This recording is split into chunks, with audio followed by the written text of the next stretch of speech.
For 2025, Lexus gives its big LX SUV a hybrid system, and I'm here to tell you all about it in detail, but efficiently. I'm not going to waste your time. You know, like a hybrid is supposed to be efficient.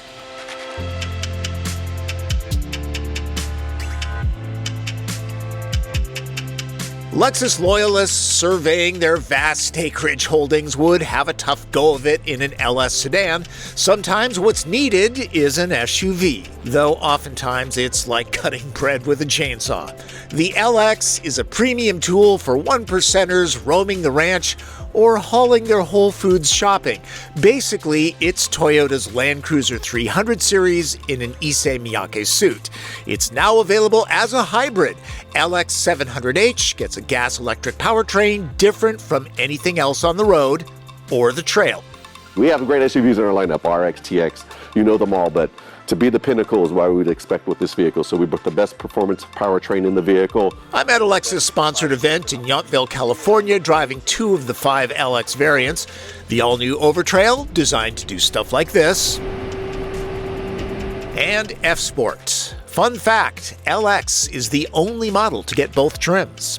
As you might expect, the LX is not an inexpensive vehicle. The base 600 version, which is gas only, starts at $106,850. At least that includes destination.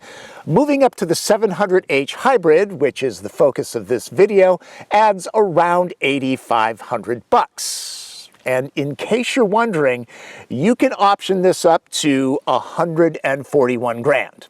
LX is based on the GAF architecture, same as Toyota Sequoia, which uses the iForce Max hybrid powertrain that pairs a 3.4-liter twin-turbocharged V6 with an electric motor embedded in the transmission.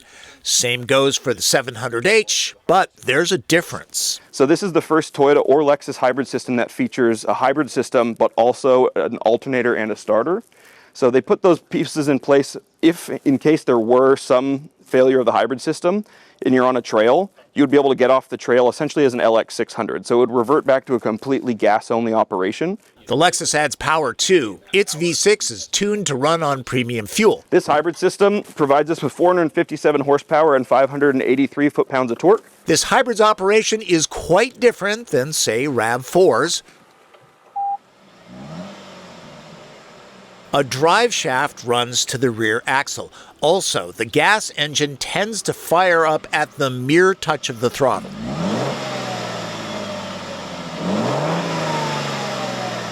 Both the gas-only LX600 and 700h use a 10-speed transmission with manual control. This is the first time that a shift-by-wire shifter has been put into a body-on-frame vehicle for us, and that allows us to not only have a more modern look and design on the inside, but it also allows us to have some function. So this is the first LX to offer advanced park. In the center console, you'll see a center differential locking button, and then by your right knee as a driver, you're going to see 2 more buttons that are for your rear and front differential lock. So this is the first time we've had a triple locked LX since the late 90s. 700h can be had with 2 or 3 rows of seating.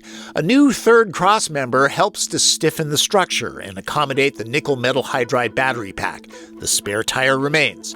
Lexus paid a lot for this animation, so I'm using it. There's a completely waterproof case for the battery, and it also has a brand new water detection sensor. They wanted this vehicle to have as good or better water fording capability than a gas-powered version. If water were to get into the waterproof case, it has the sensor, and that doesn't mean that water's getting into the battery. That simply means that water's getting into the case.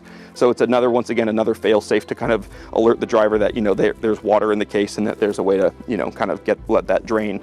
Like nearly all modern vehicles, there are drive modes. LX has a bunch, including a setting that can be personalized. The adaptive variable suspension uses hydraulics. There are steel springs, not air chambers. From normal height, it can drop an inch or raise by 4.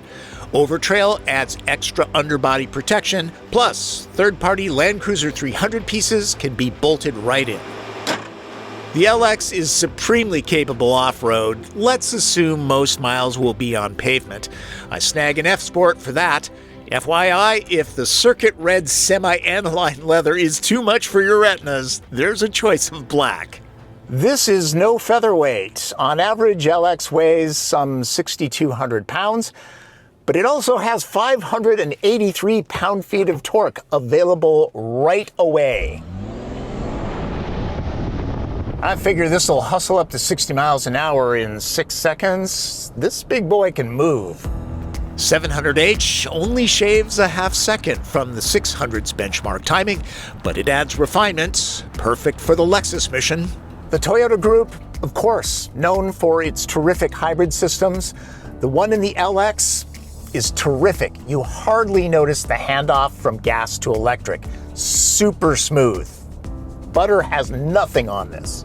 LX is smaller than Infiniti QX80 or the standard Cadillac Escalade and Lincoln Navigator by 11 inches in length and 3 in width on average, so the Lexus might break a tie if garageability is an issue.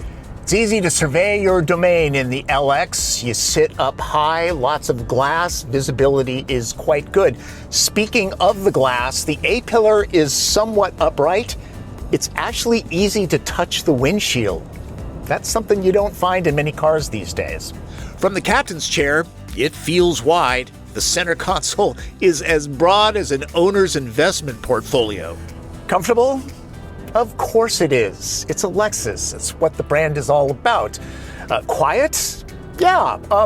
Over 70 miles an hour. There is a little bit of faint, soft wind noise coming off the A-pillar, but, you know, this is a bolt-right SUV. You'd expect something like that. I'm in sport mode with the chassis down to its lowest ground clearance of 7.9 inches. Even with 22-inch wheels and lower profile tires, the 700H F-Sport's mission is to coddle with some control. Tossed hard into a tight turn, there's moderate body roll and understeer.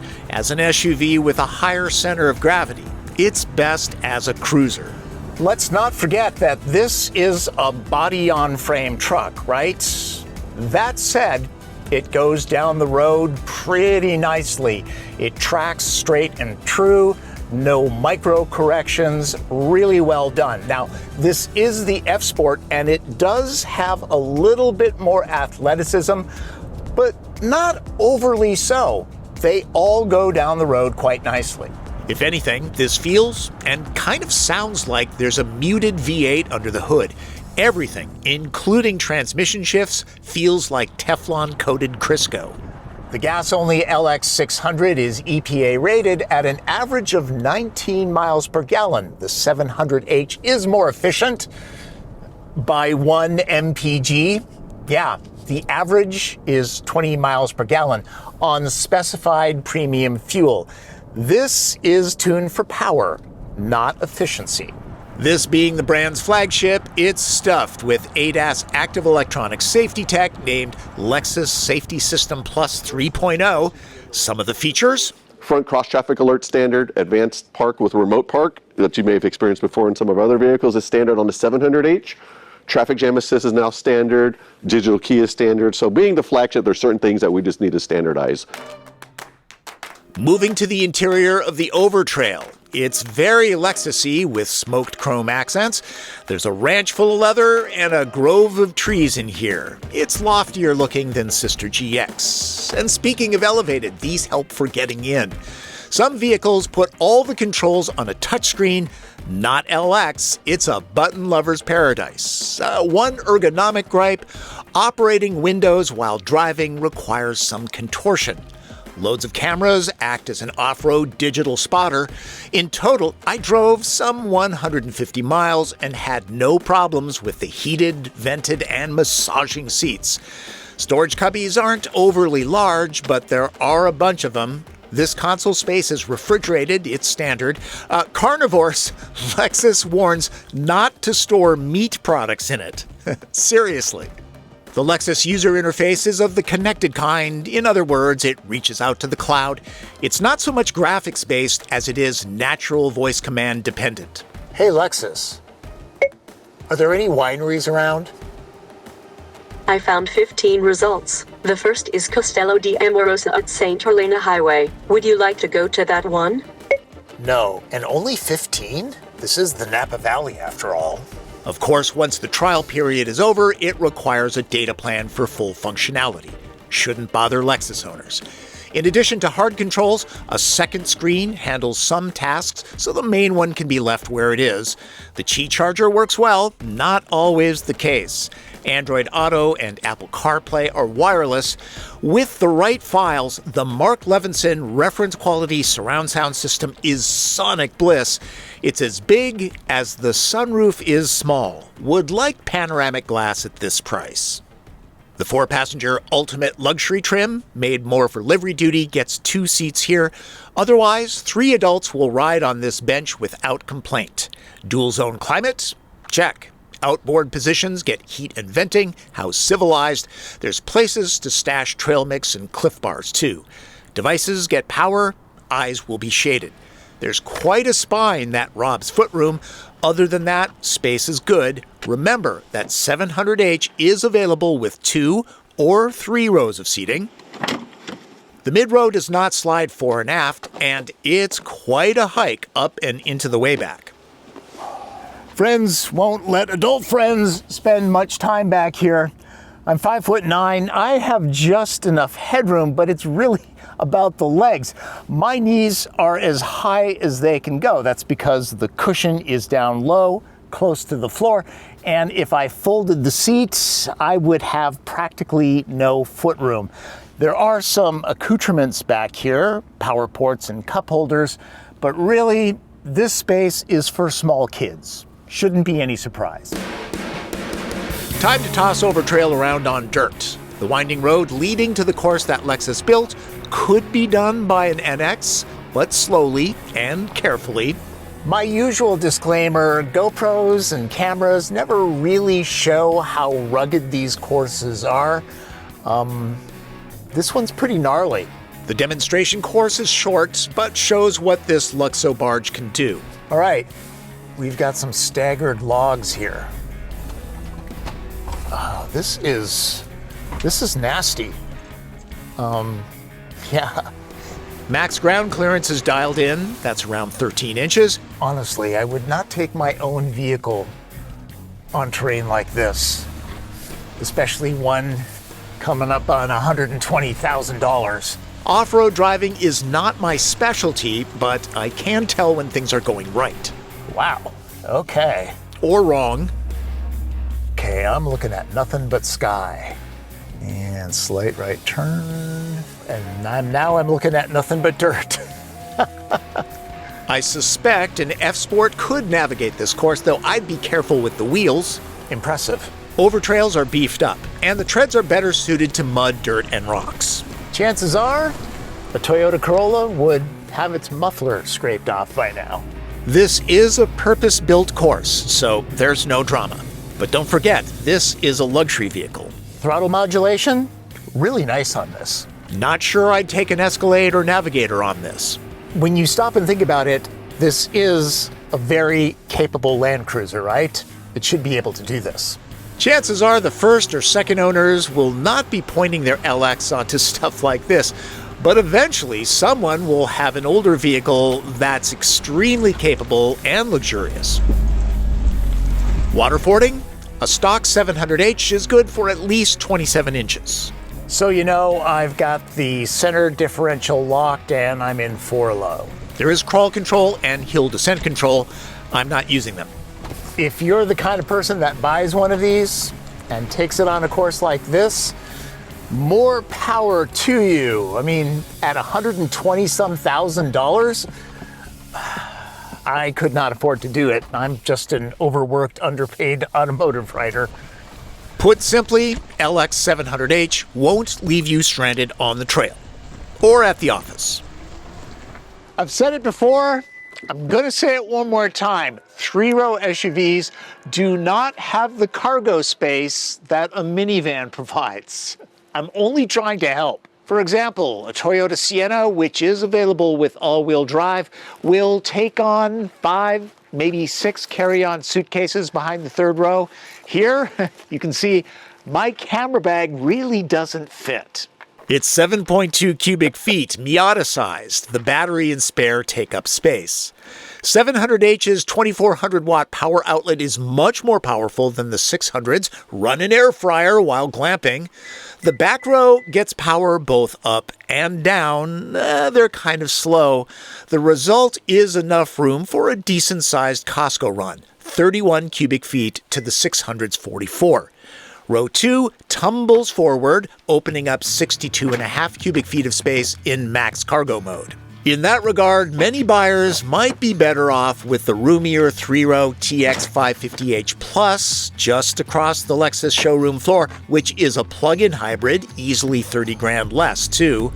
Of course, TX doesn't have the life-saving off-road prowess the LX700h offers. Should you need that? This is not going to sell like the RX. Hey, it's so much more expensive. But for those who have the means, the LX700h is quite a machine. It's comfortable on-road, you can really eat up the miles on the pavement, and then it's extremely capable off-road. Its roots are from Land Cruiser, right? Is it efficient? No, it's not, but anybody who can afford this can pay for the gas. Toyota's Land Cruiser 300 series doesn't come to the US unless it's wearing the designer Lexus LX label. Wealthy off-road enthusiasts that want it will enjoy the extra torque of the 700H's hybrid system. Just don't expect to tackle the Rubicon Trail and get 40 miles per gallon. I covered many 700H features, but it's a very deep vehicle, and I really try to keep these videos moving along with the information that people want without a lot of fluff. But I'll leave you with one more tidbit. We have two buttons to close the hatch. One of them doesn't have a lock button and one of them does. The one with the lock is called lock and walk. So a lot of times if you press that button, it'll just beep at you and it won't close the trunk, and people say, oh, it's not working. Why is it not working? That feature is intended for you press it before you grab the things that you're going to grab. So say you know you have a bunch of groceries or a bag that requires, two hands to pick up. You press that, it's going to beep once, you grab your item, and then as soon as you get about 3 meters away, so like 6 to 9 feet, it'll close on its own and lock the vehicle. Real quick before I go, it's important for you to understand that Lexus brought me to the Nappa Valley, put me up in a nice hotel, and fed me great food, but I would be happy to stay at the Comfort Inn and eat In-N-Out Burger just so long as I can give you good information, okay? That's what I'm all about. Hope you got something out of this look at the Lexus LX700h. Hey, if you've got a question, leave it in the comments. Either I or one of the members of the Driven Nation will get to you. This is a good community. I suggest that you subscribe to the channel and click notifications. You can also find me on social media. I'm on Blue Sky now. Thanks for watching. That's Driven. I'm Tom Volk.